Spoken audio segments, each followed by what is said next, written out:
Sveiki!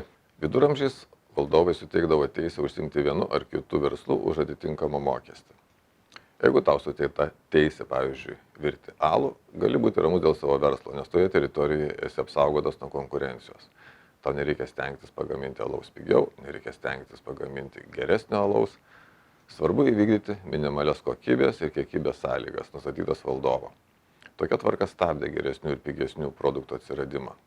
Kapitalizmas buvo negailestingas tokiems verslininkams, panaikino šiltnamio sąlygas, leido neribotą konkurenciją, kuri yra visų naujovių ir pigesnių produktų atsiradimo pagrindas. Laisvosios rinkos taisyklės sudarė sąlygas susikurti tokią ekonominę gerovę, apie kurią viduramžiais niekas net negalėjo pasvajoti. Lietuvoje šiuo metu vyksta atvirkščias procesas. Energetikos ministras Dalius Kreivys suteikia kvotas gaminti elektrą iš saulės panašiai kaip viduramžių valdovai. Cituoju. Nutarime norime sudėlioti, kiek kokiai grupiai iš gaminančių vartotojų galių paskirstoma. Citatos pabaiga, kalbėjo ministras. Dalius Kreivys pritarė, kad pusė saulės parkų galingumų būtų skiriama gaminantiems vartotojams, kita pusė komerciniams saulės parkams. Ministrui neįdomu, už kokią kainą bus gaminama elektra. Svarbu teisingai paskirstyti, kas kiek gamins. Gražus viduramžių valdovo reguliuojamos ekonomikos pavyzdys. To ministro išminties perlai nesibaigia. Lietuvos energetikos ministerija aktyviai stumia jūrinių vėjo parkų statybas. Apie tai, kad jūrinės vėjo jėgainės gamina daug brangesnę elektrą, nei pastatyto žemynė, jau rašiau. Ir tai dar ne viskas. Energetikos ministras tęsia savo negerų stiliumi. Atsinaujinančios energetikos atstovo Martino Nagevičiaus nuomonė, įvykusio jūrinio vėjo parko aukciono sąlygos buvo specialiai tokiais suspaustais terminais ir tokiais neapibrėžtumais, kad valstybės valdoma Ignitis grupė aukcione neturėtų tikrų konkurentų. Pats ministras neslėpė lūkesčio, kad aukcioną laimėtų Lietuvos įmonė. Cituoju. Nors tai dar nėra oficialu, Ignitis jau pranešė aukcione pasiūlė didžiausią vystymo kainą. Kas reiškia, jo projektą greičiausiai vystys Lietuvos bendrovė, valstybės įmonė, ir investicijos, darbo vietos, mokesčiai ir visa kita ekonominė nauda atiteks tiesiogiai Lietuvai ir jo žmonėms. Citatos pabaiga. Ką blogo daro ministras, aiškiai gindamas Lietuvos verslo interesus.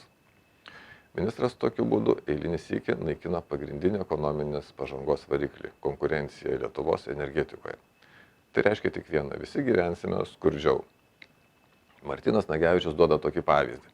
Vokietijoje už teisę statyti 1000 MW Baltijos jūroje prie Rugenos salos, 25 km atstumu nuo kranto, prancūzų Total Energies pasiūlė per 2 milijardus eurų, o už teisę statyti 700 MW parką Baltijos jūroje 30 km nuo kranto.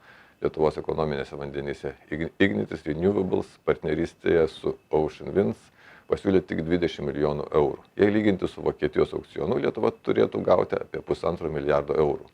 Skirtumų aukcionų sąlygos yra, bet kas patikės, kad jie verti tokių pinigų. Žmonės linkę pateisinti politikų sprendimus ginti vietinį verslą, ko galbūt populiarumui auginti naudojasi ministras. Bet jis negali nežinoti Indijos pavyzdžio, kai šalis išsiekdama išsaugoti audėjų darbo vietas suvaržė konkurenciją iš užsienio. Indijos audėjai taip ir liko prie senoviškų staklių su senoviškų uždarbių, kai likęs pasaulis perėjo prie naujų audimo būdų ir uždirbo naujoviškus atlyginimus. Kuo daugiau bus tokių konkurencijos ribojimų, kurios taiko mūsų valdžia, tuo skurdžiau gyvensime mes. Akis badantis konkretus kenkimas Lietuvos ekonomikai neužkliūva nei ekonomistai su klaustukų ministrai pirmininkai Ingridai Šimonytei, nei ekonomistui klaustukas prezidentų Gitanui Nausėdai, nei Seimo pirmininkai Viktorijai Čmilytei Nilsen, Seimo ekonomikos komiteto pirmininkui Kaziui Starkevičiui, nei konkurencijos tarybos pirmininkai Ivanauskienei. Neužkliūva netgi opozicijoje esantiems politikams. Būtų labai sąžininga konservatorių ir liberalų partijoms prie pavadinimo prisidėti žodelį viduramžių, sakytume viduramžių liberalai, viduramžių konservatoriai, kad rinkėjams būtų aišku, į kokį rytojų jie veda Lietuvos valstybę. Dėkoju už dėmesį. Jeigu jums tema įdomi, prenumeruokite, paspausdami mygtuką, patinka ir iki pasimatymo kitą kartą.